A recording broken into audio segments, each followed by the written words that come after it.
Okay, let me start the recitation, the fourth one.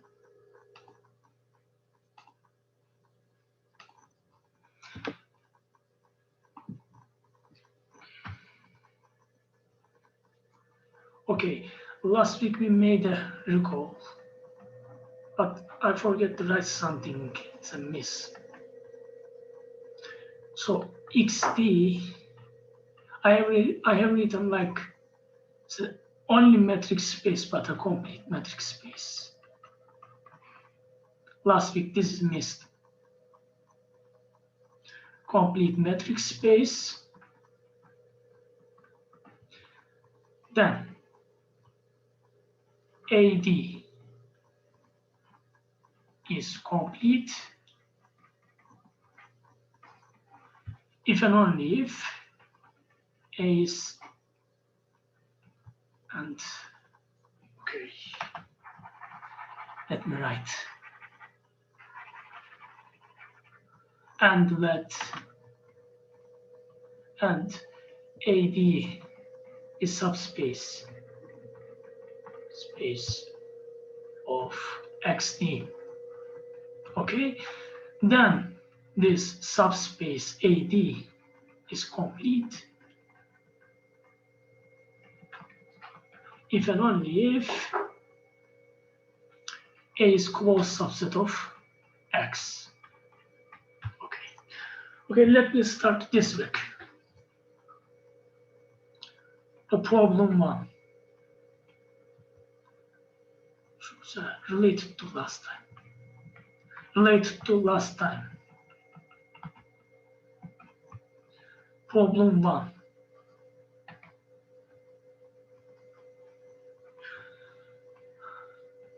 Using the function theta A x to real numbers defined by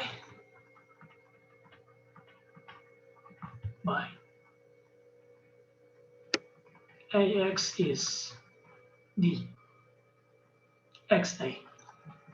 Okay, we know this function is uniformly continuous. It's done in class. Okay, prove that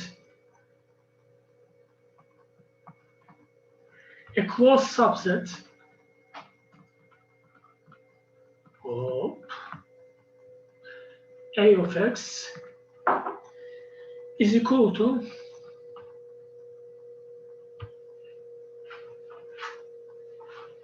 the intersection of family of closed sets, family of open sets, of a sequence of open subset of X.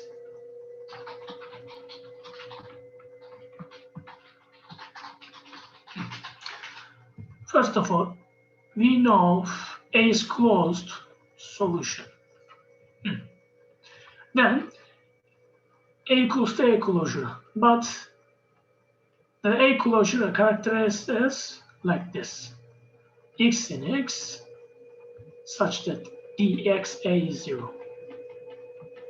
What is this? This is a theta A inverse image of this 1 point set, the 0. So, but this 0 can be written like the R is positive real number, open interval. Implies our A, theta A inverse this set, which is intersection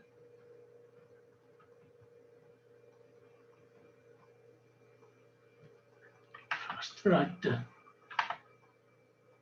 out theta A inverse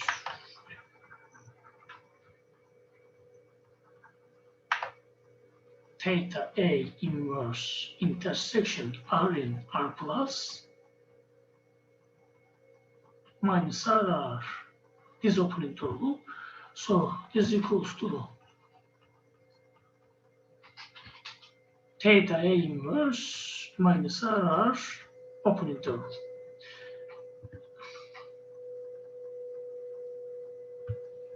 So we know this is open. This is open also. Why? VA is continuous. As uniformly continuous function, it is a continuous function, open. So we are done. Okay? We expressed A as intersection of a sequence of open sets, open subsets of X, open in X. Okay? That's the question. Okay, it's a problem one. Do you have any question? No. Çok güzel. Problem two.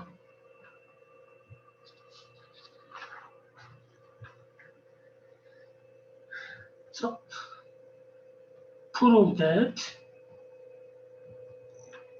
an open subset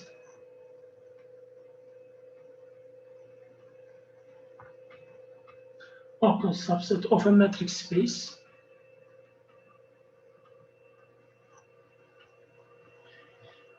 can be expressed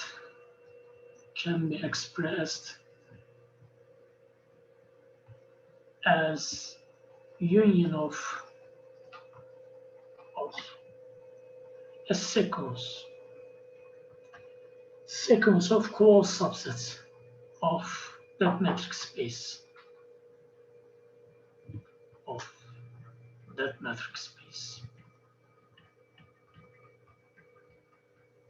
Okay, so by problem one, solution.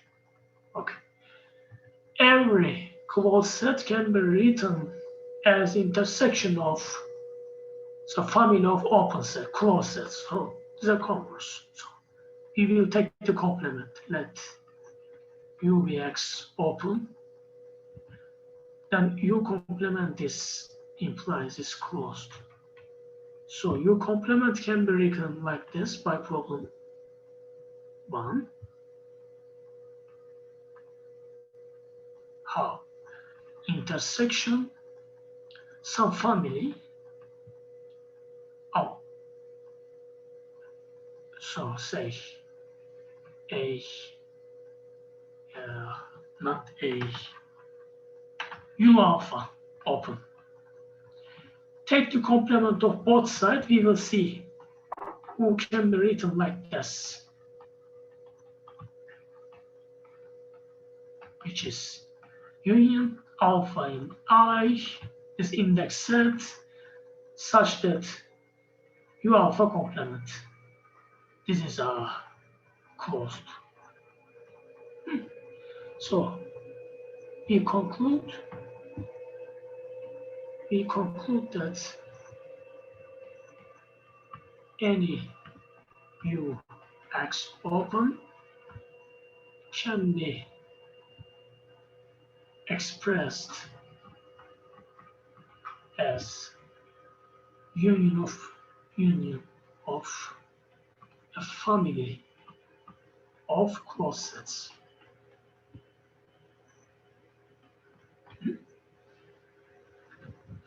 Okay, we finished the proof. There's a solution. Do you have any question? If we summarize, first of all, from problem one, any clause can be written like this: intersection of family of open sets.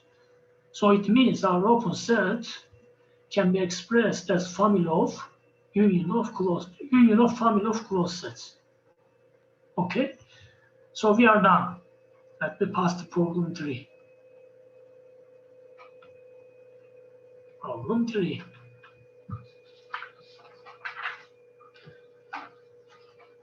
Let Xn be sequence in some metric space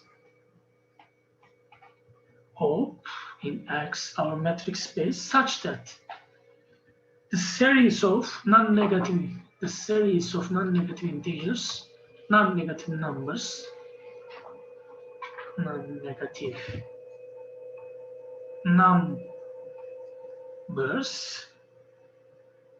What is this? This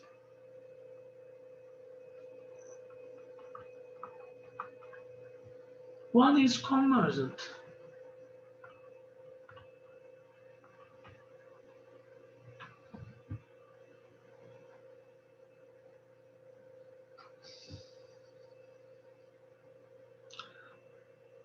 Then the question is what? Prove that our xn is Cauchy circles.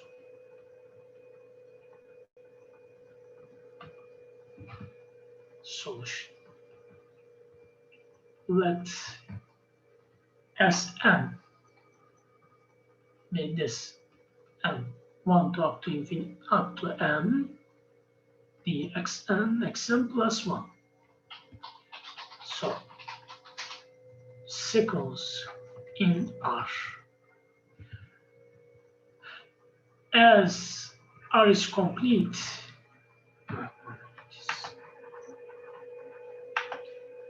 as Sn is convergent, this is given.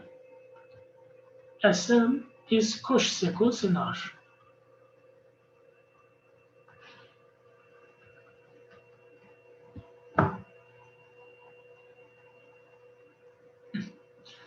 Next page. So Sn is a Cauchy circles in R. Let me start. Let me first observe this. Given epsilon greater than 0, there exists m0 in n, some natural numbers, such that for all chi L greater than m0, we have sk minus sl is less than epsilon. This is given, we know. Okay, observe that. Without loss of generality, assume, let me write first.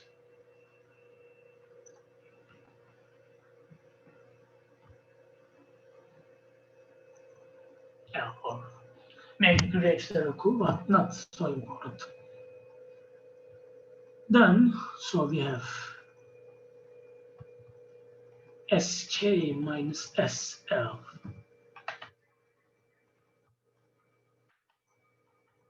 equals to summation n1 to k xn plus 1 summation n1 to n up to l, again this guy. This is equals to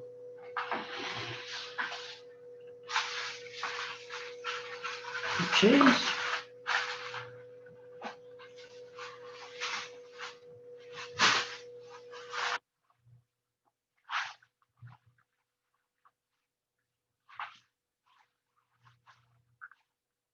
okay. Now dxk plus 1 xl plus 1. By triangular inequality, we have this.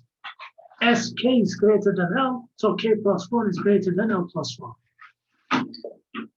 Now, xl plus 1, xl plus 2 goes like this. D xk plus 1. So what is this?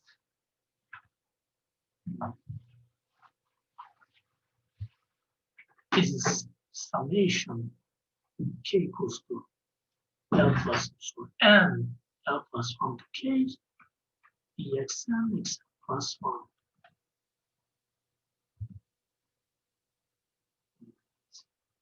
Sk minus sl. Okay? Up to you if you have any question. Now I am choosing choose n0 equals to n0 plus 1. So for all k plus 1 and plus 1 greater or equal to, so n0 equals to n0 plus 1 implies 0. From this guy implies that part. Dx k plus 1 x l plus 1 less than or equal to sk minus sl less than epsilon implies xn is Cauchy sequence. Of course, if X is our space, ambient space is a complete metric space, then Xn is convoluted. Do you have any question? We should be recording. Yok hocam. Okay. That's Cauchy sequence. So another problem. Problem, I think 4. Problem 4 is this. We are given the real valued functions from R to R. Satisfy additive condition. Satisfy this condition. I mean, F is additive for all X and Y. Before writing the question, let me first observe. In fact, for all, if this is satisfied,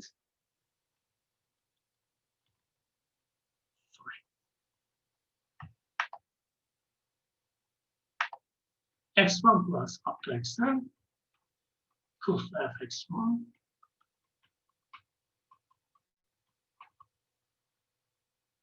prove this.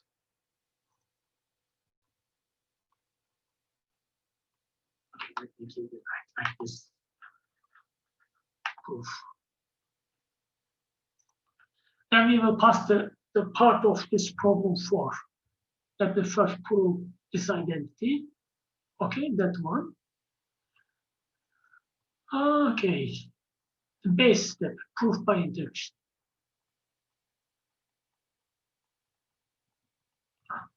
Base. K equals EQ already done. Already given, let me say. It's given in the question.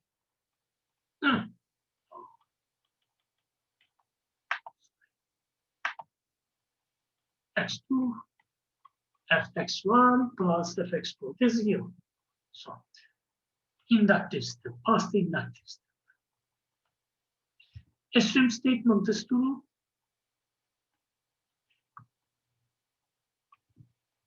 Is true for 2 less than k less than n. Prove it for k equals to n plus 1.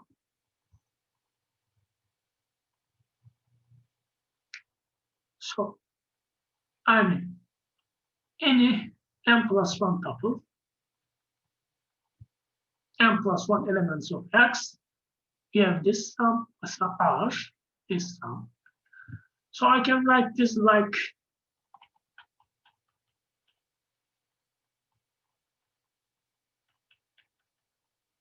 if I call this is x, this is y, this is given in the question, given. So we have this nice. In fact, we have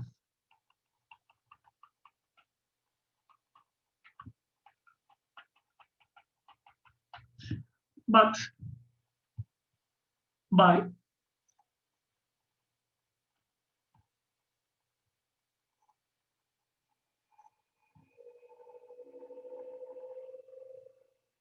by inductive argument, this is in fact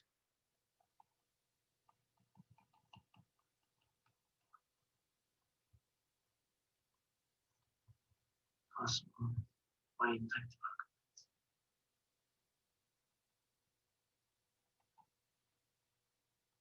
So implies, hence we have f x1 xn equals to 3 fx1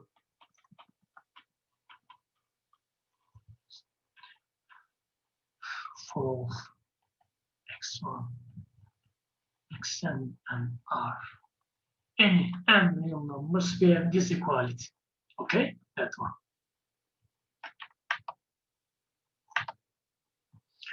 So let me pass the part A.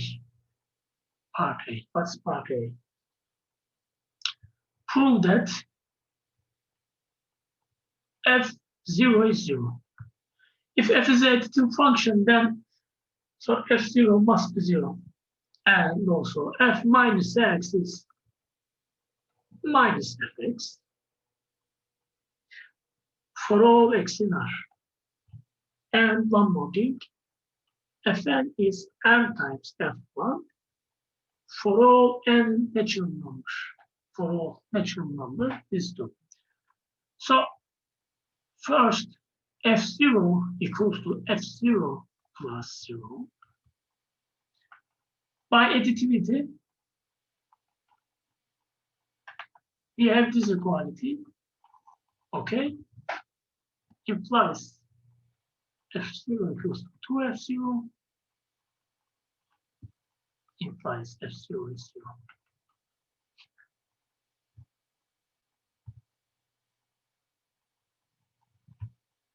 Part, so, says f minus x against 0 equals to f0.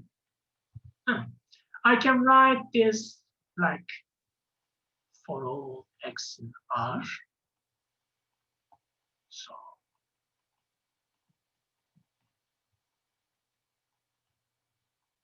is what fx plus f minus x implies fx plus f minus x is 0 for all x implies f minus x equals to minus f of x for all x. Okay, what about this? So we can write fn like it's a natural number by the above observation is n times f1. Okay? Sorry. By above observation.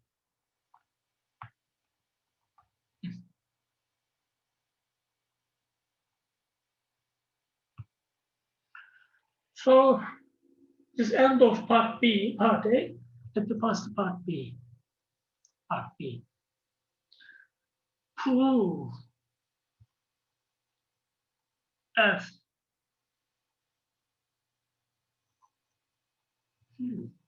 n times 1 over n equals to f1 for all n. So this is obvious. f1, we can write this up for all n. For all n, I can write like this. Yes. So I can write this how? N times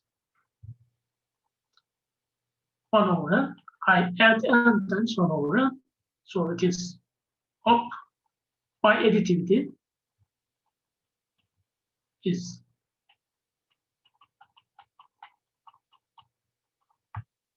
how many times n times? So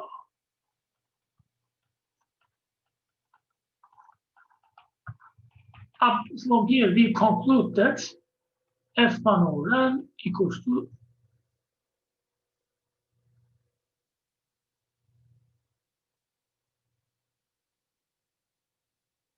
1 over n times f1. Okay. So part B, end of part B. So look at the part C.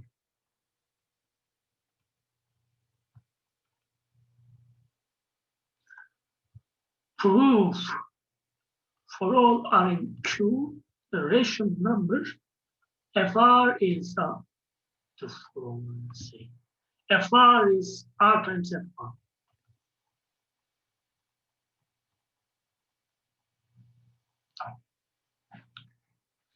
Okay, let R be M over N. Then F M over N equals.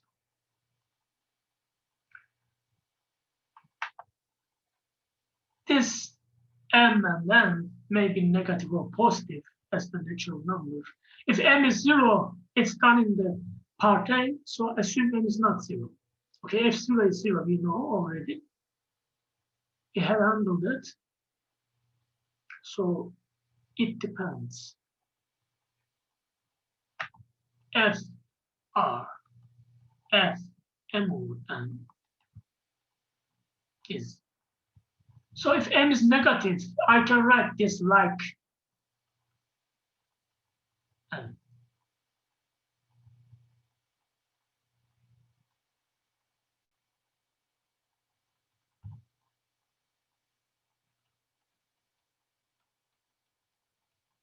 N. If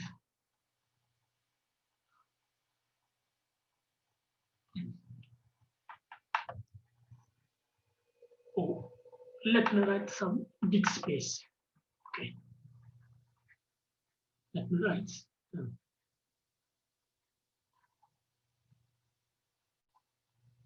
larger space here. F R F M over F minus N minus N. If M is negative, I can write this like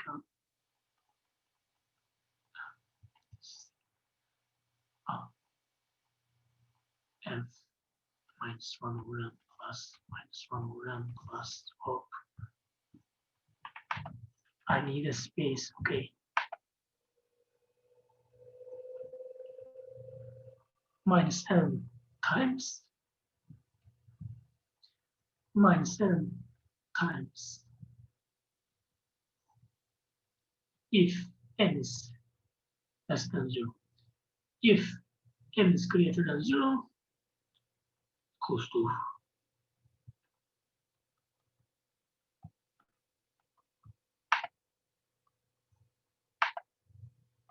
F N times 1 over N. So, sorry. Oh.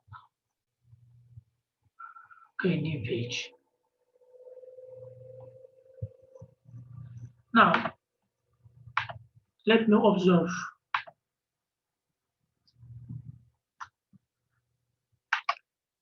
F minus 1 over N. So what? If, okay, if N is negative, I can write this like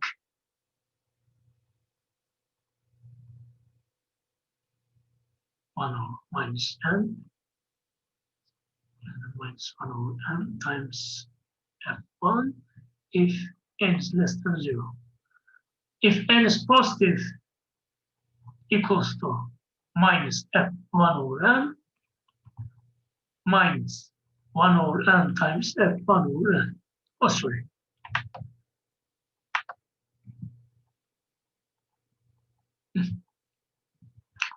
They are same.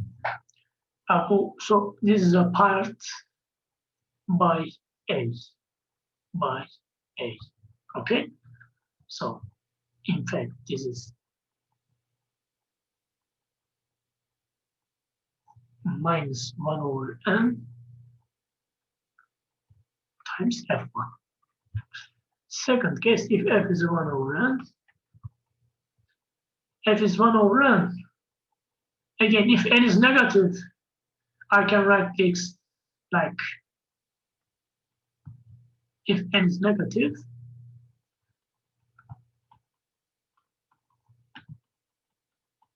if n is less than 0, if n is positive, then we group. If n is positive, but in any way, this is 1 over n times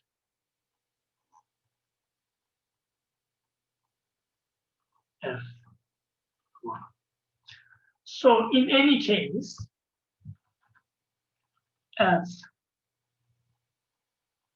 m over n, case 1. So if n is negative, we have this.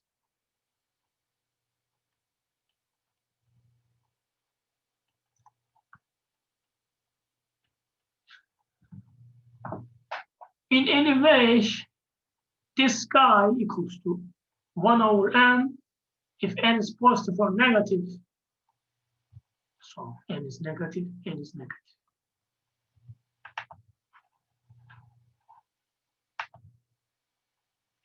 And n is less than 0. So this is sorry, if n is greater than 0. Okay. Minus m minus r if n less than 0. Sorry, one more step. Minus n times minus 1 over n times f1 if n is greater than 0. If, sorry, n is less than 0. If n is greater than 0, n times f1 over n, this is obvious, n times 1 over n, f1. So in both cases, this is m over n times f1.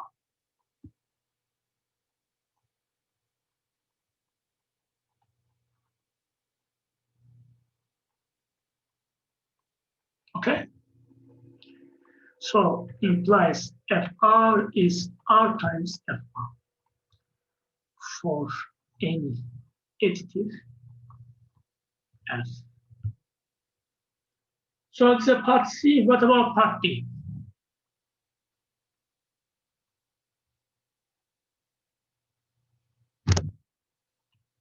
If f is continuous, prove that there exists C in R with fx is cx for all x in x. Is that C times x? Okay, for all x in x. Let C f1. Then for all x in R, there exists Rxn seconds in Q such that Rnx limit is x. You know, Q is dense in real numbers, implies limit f Rn x equals to f of x. Then is a rational number from part C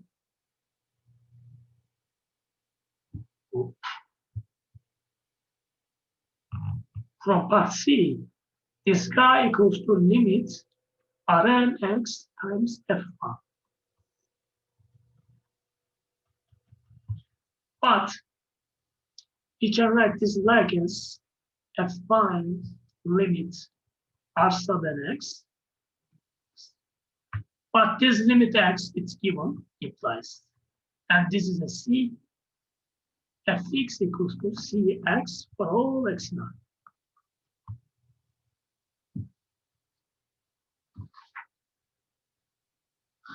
Now part E. Give a counterexample. Example of a discontinuous additive function.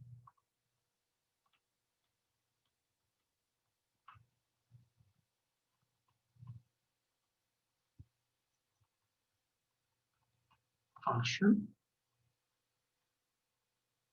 f r to r such that f is not equal to fc for all c in r. Now here fc r to r given like this. Fcx is c times x. Okay.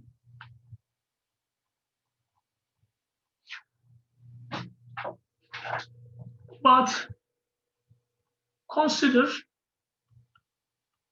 R as Q is a field, Q vector space. Then Q is Q subvector space. Consider this set S. So what I will do is I will find another subspace, vector subspace of real numbers, so that R is Q direct sum to, let's say, H. Then any element of real numbers can be written uniquely in the sum x in Q and y in the other space H. Then I will define the function then uniquely. But how to determine this? H, also VQ, let's say, subspace of R, such that Q intersection VQ is 0.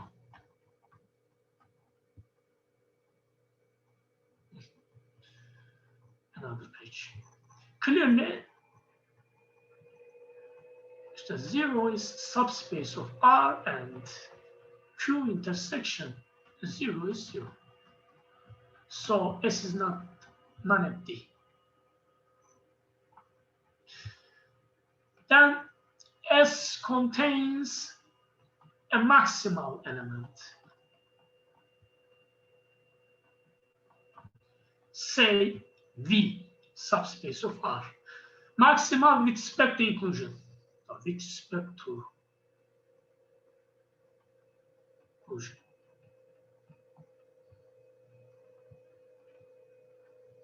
I mean, if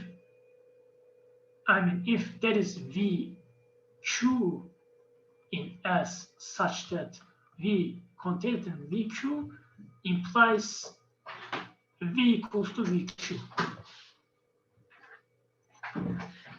But how?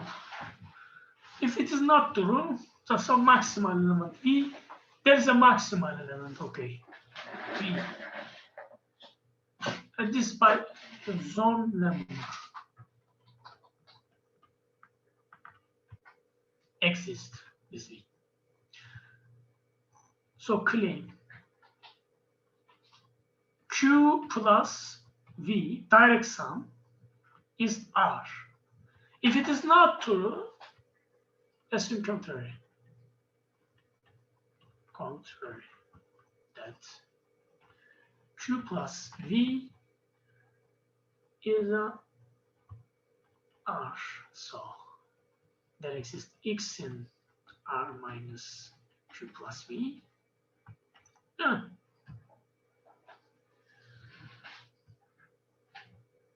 Then consider this space Vx generated by V and X. This strictly contains V. This is obvious.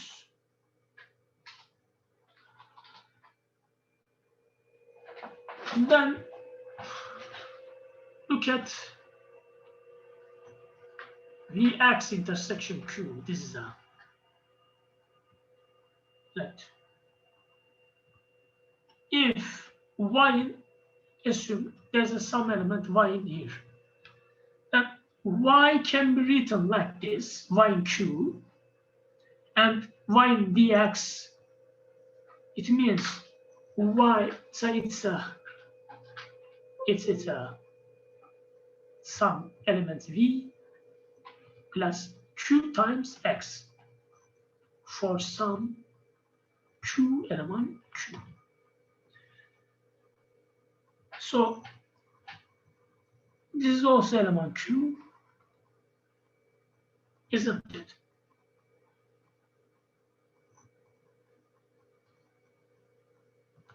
So there exists, it means q1 element q such that as q's field implies, and so it's not 0.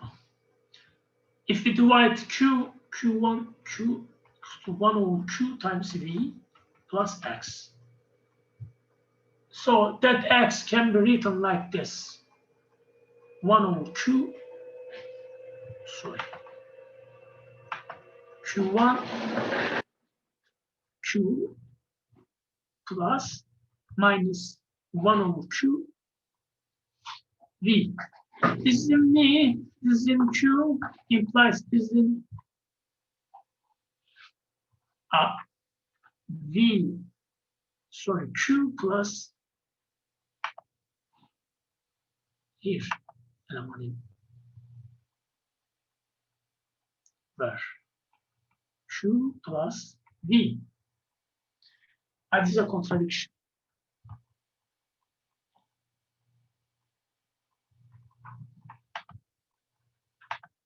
No, isn't this is a contradiction if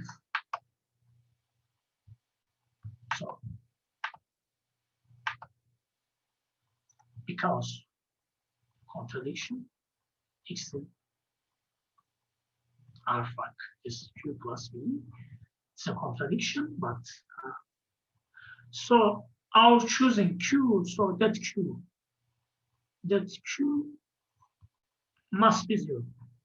Must be. Okay. Implies our real numbers can be written like direct sum, but direct sum of q and v.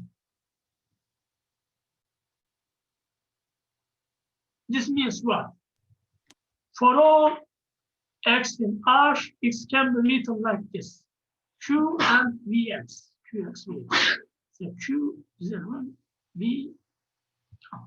So define the function f real to real, sending x to qx.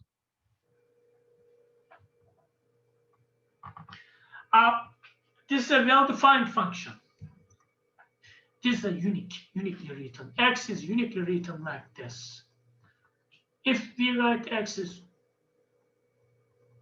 qx vx or qx prime vx prime, then implies qx minus qx prime equals to vx prime minus vx.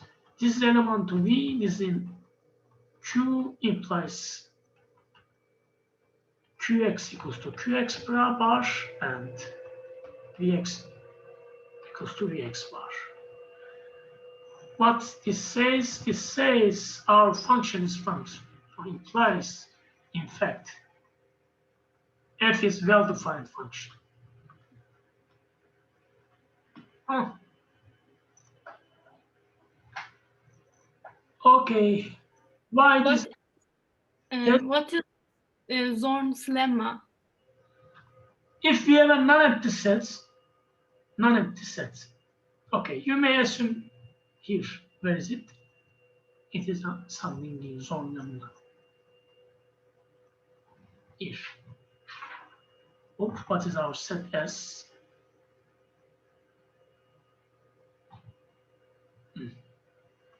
This page. Clearly S is non-empty,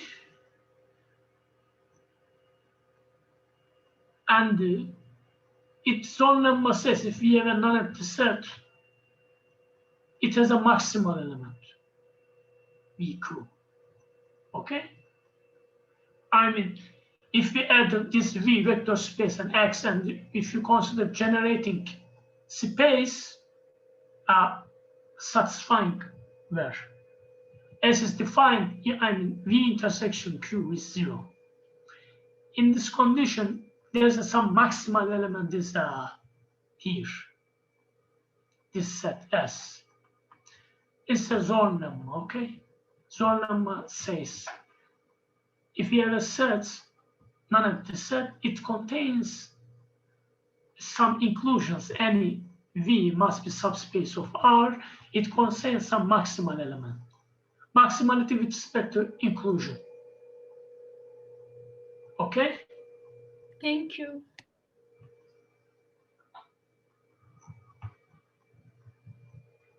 It's well defined. Okay, well defined function. So let X is not 0 in R for Q. Then there exists rational number Rn. So say Qn in Q such that Qn goes to X. Let me write this Qx plus Vx. This Vx is not 0.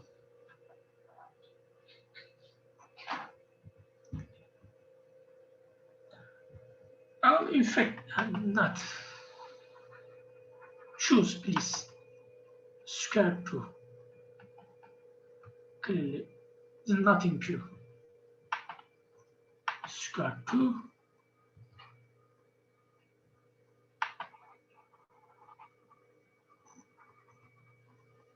So, our square 2 is in V. Is in our V. It's not in the Q, it's in the V. Qn goes to where? Square 2 Fqn goes to where? This is 0. But Fqn is what? Qn.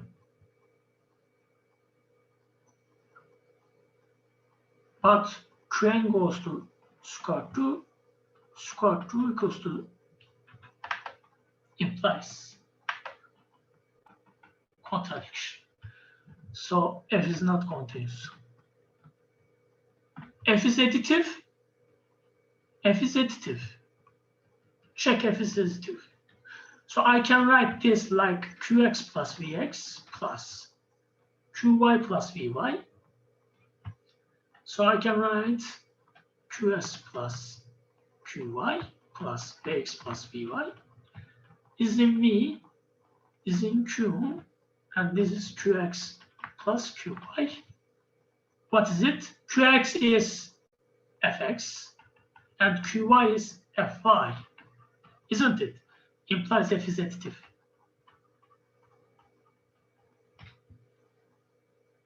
And clearly, F is not equal to F of C for all C in R. Okay? Do you have any question? No.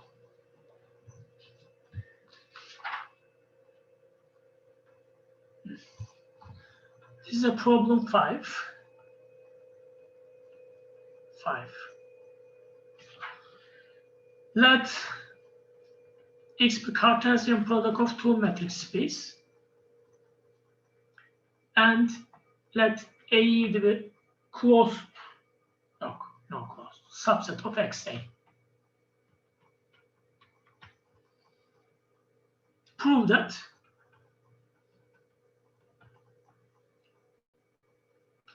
A1 cross A2 closure equals to A1 closure, A2 closure.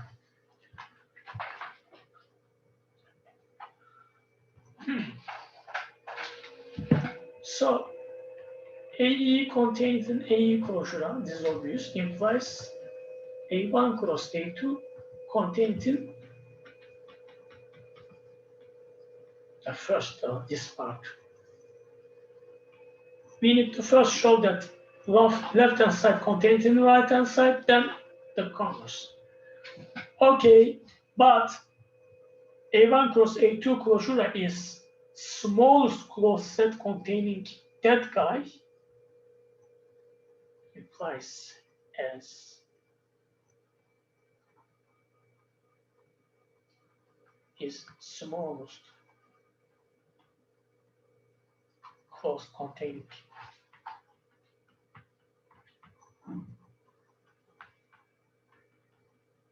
implies closure A1 cross A2 closure containing A1 closure A2 closure. Okay. The first part is okay, clear. The second part. So let's x1, x2 be in A1 closure across A2 closure. Implies our xi is in here. A sub I closure. Implies there exists x and I sequence in AI such that xi and the limit goes to xi. Okay. Now implies given epsilon greater than 0, there exists n1 and 2 in natural numbers such that for all n greater than ni, di x sub I and x sub I less than epsilon. Then choose n0 as maximum of these two numbers.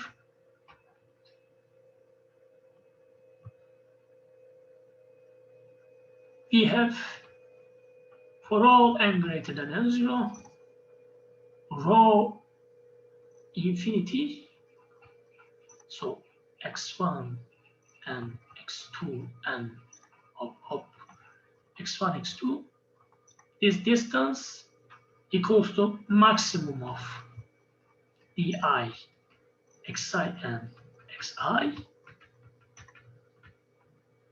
to this is less than epsilon as di xi and xi less than epsilon. Okay? So we conclude that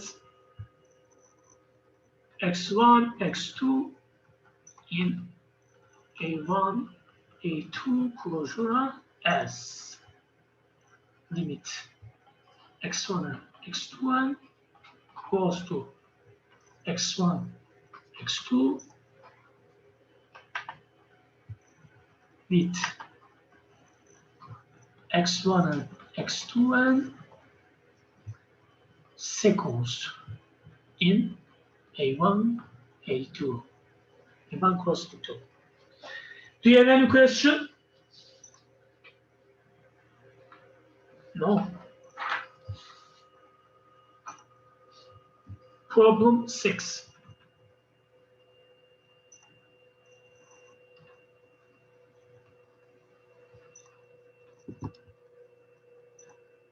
Did you participate? Good. Problem 6. So you first start on definition. A matrix space of which has accountable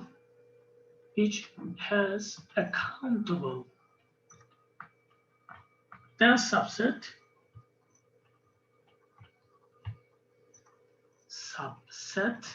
is called what? Separable. Okay. Prove that the Cartesian product of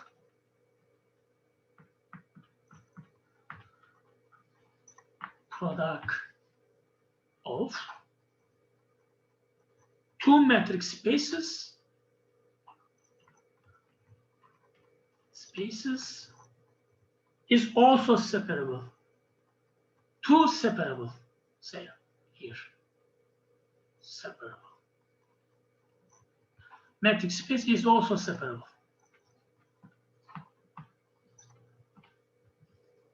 Hence, prove that hence prove that this metric space is separable for all K and N.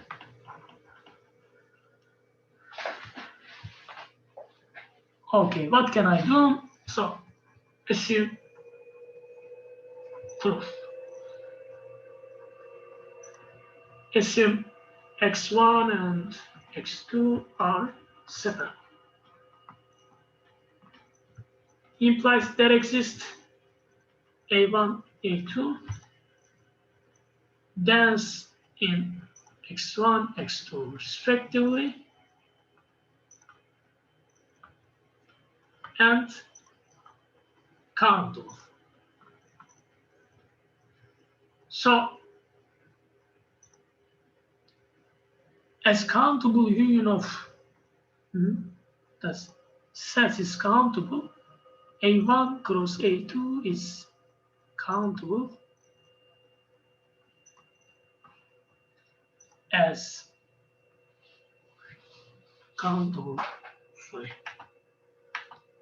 as a1, a2 countable. So how is this countable? Product of two metric space, countable metric space countable. How? A countable implies Fe and natural number, AE surjective. There's a surjective map. Then F1 cross F2 is surjective map between here.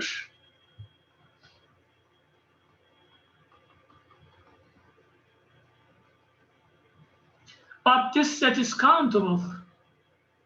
How it's countable if you write 1, 2, 3, 1, 2, 3, goes like this, point. How can I count like this?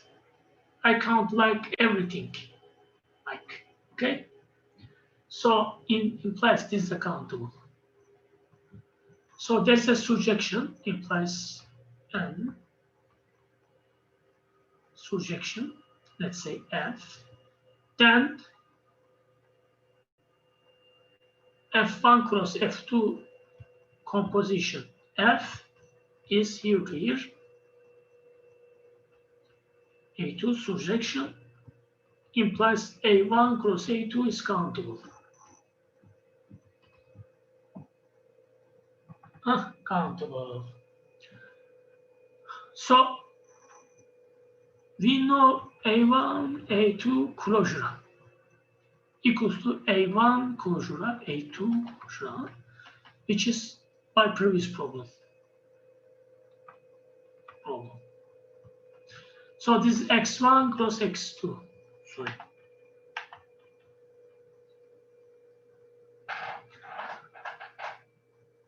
As AI is dancing xi. So it implies we conclude that x1 cross x2 is also separable.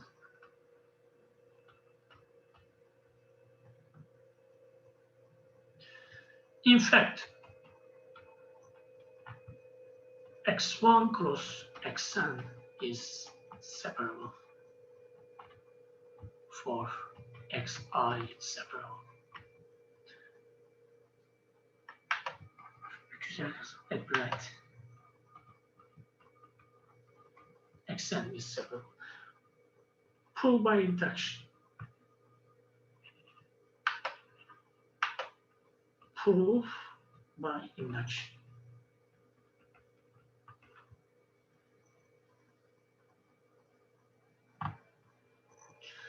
a new page. So our RK equals to R cos R. So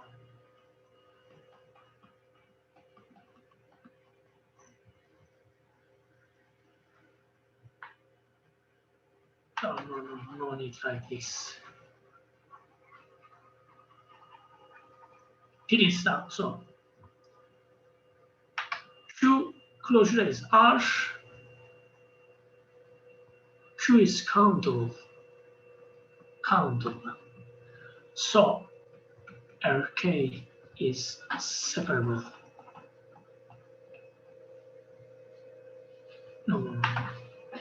And Q is countable implies R is separable. So RK is separable as finite Cartesian product of R by previous observation.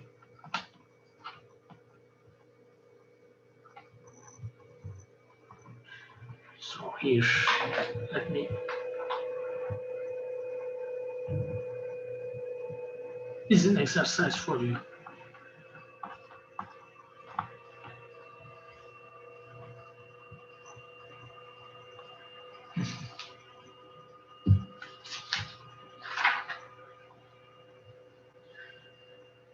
Now another problem, problem 7.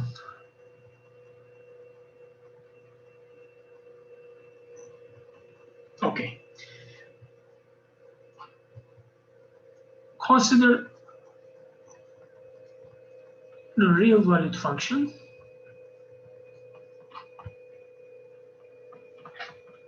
Define it as follows.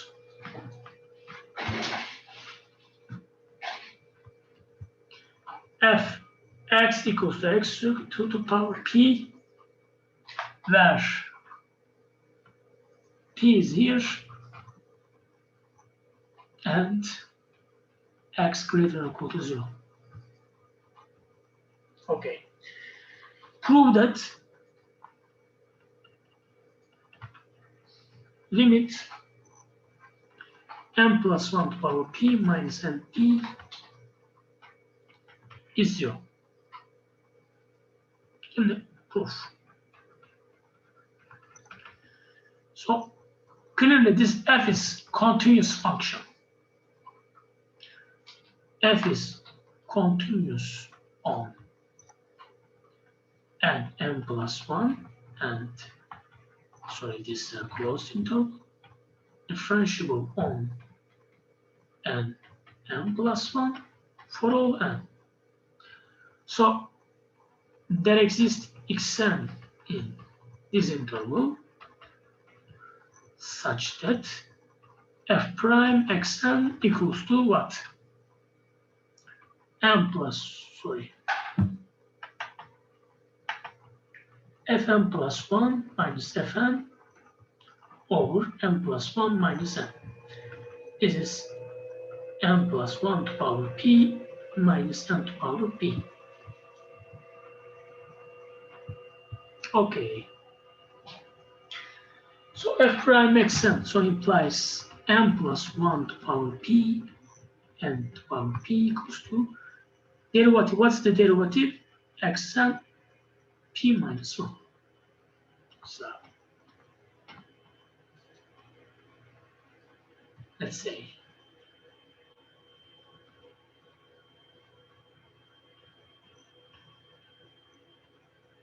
so p is between implies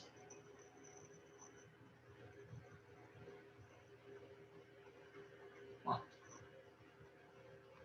A. As n goes to infinity, xn goes to infinity. How? N less than xn by square theorem implies as an exponential. It's a power function. A is some fixed number. A is some fixed number. xn to power a goes to infinity, implies 1 over xn to power a goes to 0. In fact, this guy goes to 0. So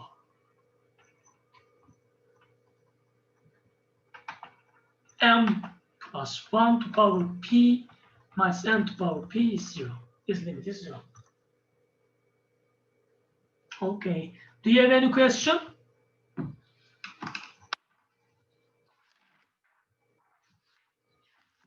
So another question from your book.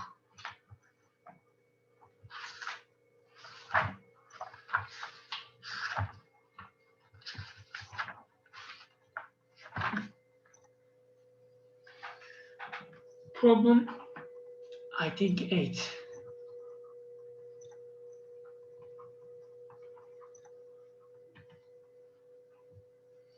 Let A is related to chapter 3. Let A be a non-empty compact set.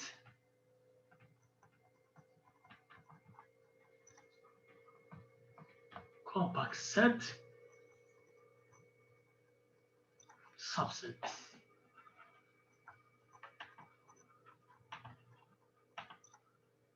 Subset of some metric space X for each n x, for all x and x. Prove that there exists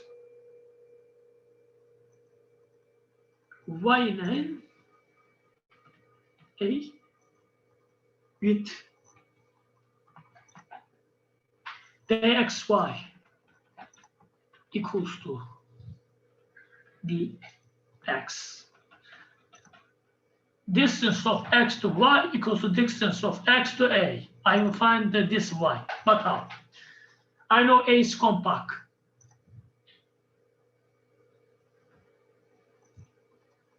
So as an infimum, say this is not. So say dxa infimum dxy set in A. Okay?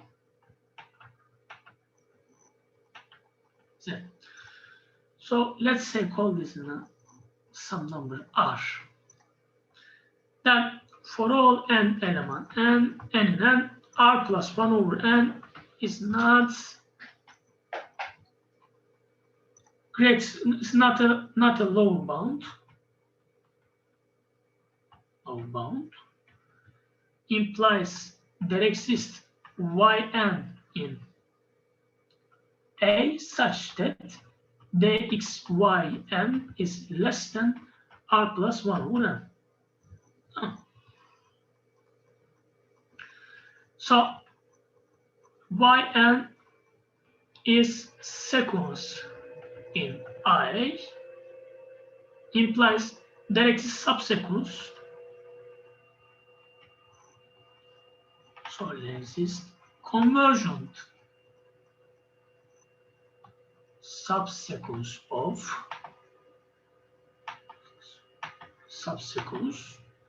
ykn of yn. Let's limit, let's say our limit, this limit, say y. Then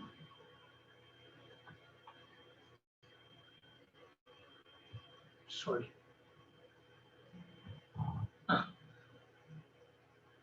Then we have r clearly less than or equal to x ykn.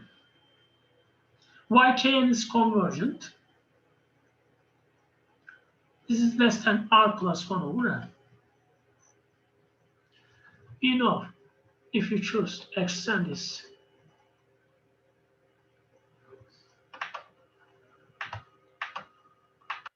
an is x, constant equals for all n, and bn is ykn for all n, implies limit DAN BN equals to DAB.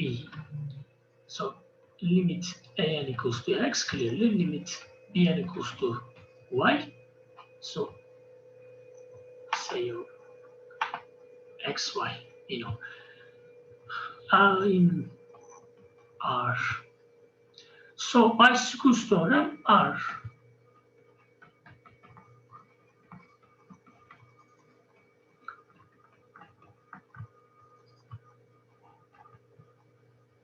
Here, in fact, this is a Kn. This is less than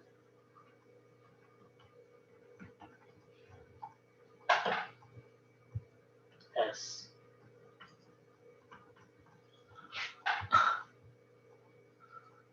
Okay, so this is goes to R. This is goes to R as n goes to infinity. Implies by Secus theorem, limit dx y kn, which is R, also which is dxy. Implies dxa, therefore R equals to dxa, dxa equals to dxy for some y in a. Let me check the previous page. Okay, here we say what? So this is the infimum is R, then for all n in n, m1 plus R plus 1 over n is not a lower bound. Implies there is a sequence in y in A such that as A is compact,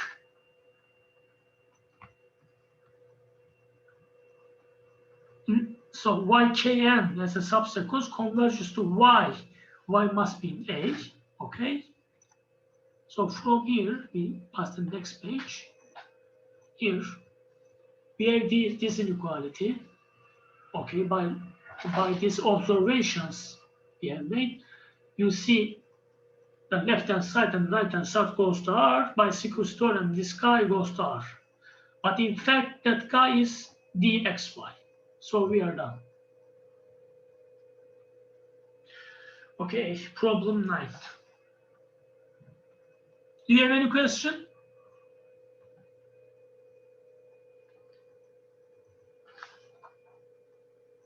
This is the last problem. Let X be metric space. Metric space.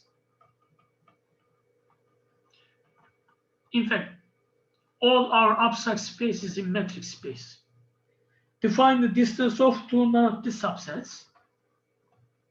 Define the distance of two non-empty subsets A and B of X by D A B equals to M from D A B. A in A, B in B. So, what's the question? Okay. A. Give an example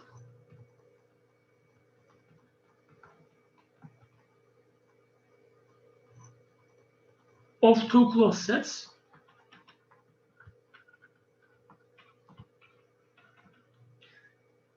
A and B of some metric space.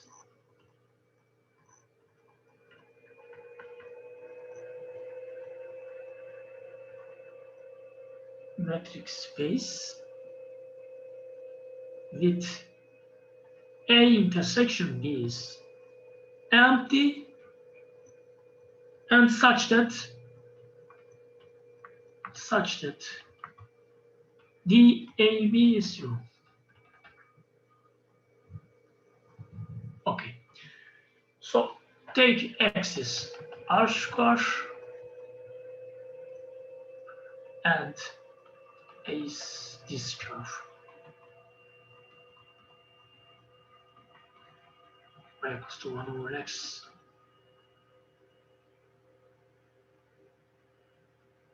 Okay, this is enough.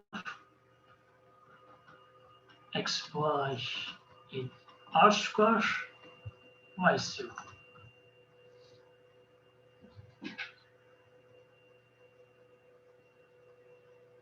Okay, what is this?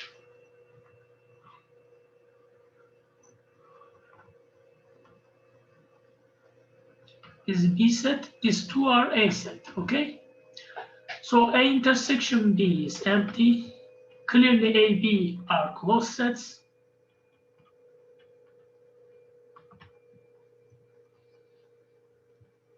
And what's the UFO? DAB. What is this? So for all n in n, so n0 in B and n1 over n is A. Then D A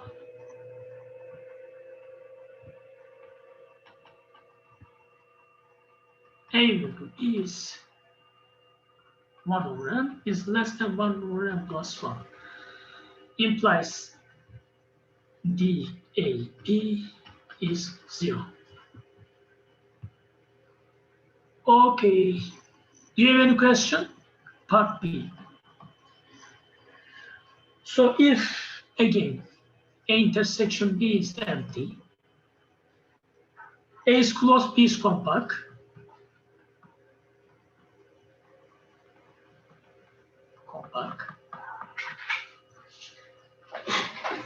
both are non-empty, empty. Then show that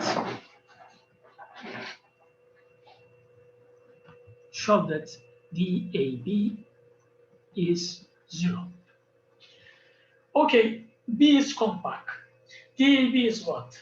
DAB is, in fact, I can write like this. If room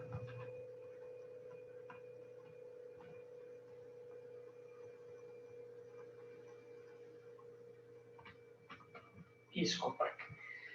So, what is this? This is, in fact, DAB for some BB by problem 7.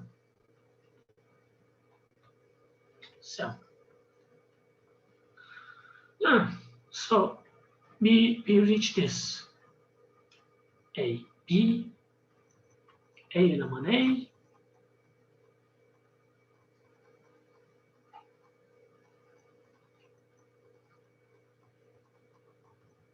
what is this? DAB. So DAB equals to 0 if and only if B in element A closure. But this is A and implies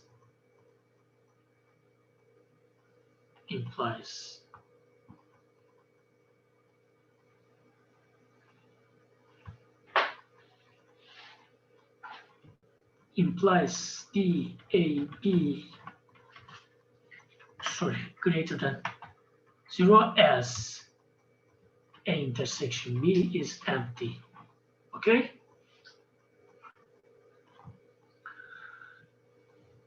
This is the end of our recitation. Do you have any question? Do you have?